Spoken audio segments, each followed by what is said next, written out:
Governor Punjab ملک محمد رفیق رجوانہ کا کہنا ہے کہ ملک میں صنعتی سرگرمیوں کا فروغ خصوصاً چھوٹے اور درمیانے درجے کی صنعتوں کی حوصلہ افزائی حکومت کی اولین ترجیح ہے، تاکہ زیادہ سے زیادہ معاشی سرگرمیوں میں اضافہ کر کے پائیدار اقتصادی ترقی کو یقینی بنایا جا سکے۔ معیشت میں سب سے زیادہ اہم کردار چھوٹے کاروباری یونٹ اور کاٹیج انڈسٹری کا ہے، جو ملک میں روزگار فراہم کرنے کا سب سے بڑا ذریعہ ہے۔ آل پاکستان پاور لومز ایسوسی ایشن کے 25 رکنی وفد سے ملاقات کے دوران گورنر پنجاب نے کہا کہ موجودہ حکومت کے برسر اقتدار آنے سے پہلے صنعتوں کی حالت کسی سے ڈھکی چھپی بات نہیں، تاہم آج صورتحال مسلسل بہتر ہو رہی ہے۔ بلا تعطل توانائی کی فراہمی کو یقینی بنایا جا رہا ہے، جبکہ صنعتی قوانین میں بہتری لائی جا رہی ہے۔ گورنر پنجاب نے کہا صنعتوں کو ٹیکسوں کے حوالے سے درپیش مسائل سے بخوبی آگاہ ہیں اور ان کے حل کے لیے اہم اقدامات کیے جا رہے ہیں۔ انہوں نے کہا کہ کاٹیج انڈسٹری نہ صرف ملک میں معاشی سرگرمیوں کو فروغ دینے کا باعث ہے، بلکہ وسیع پیمانے پر روزگار مہیا کرنے کا ذریعہ بھی۔ انہوں نے کہا کہ وزیر اعظم محمد نواز شریف اور ان کی اقتصادی ٹیم کے ویژن کے تحت اب پاکستان مواقعوں کی سرزمین بن چکا ہے۔ چین، روس، ترکی اور دنیا کے دیگر ملکوں کے ساتھ ہمارے بڑھتے ہوئے تجارتی روابط اس بات کا عملی ثبوت ہیں۔ پاور لومز کے وفد نے اس صنعت کو درپیش مسائل کے حل کے لیے گورنر پنجاب کا شکریہ ادا کیا۔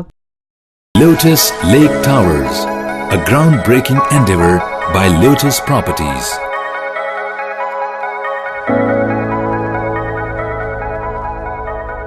ملکی، بین الاقوامی، سماجی، سیاسی، تجارتی، ثقافتی، تفریحی، معلوماتی اور کھیلوں سے جڑی ہر چھوٹی بڑی خبر کا مرکز TNN TV۔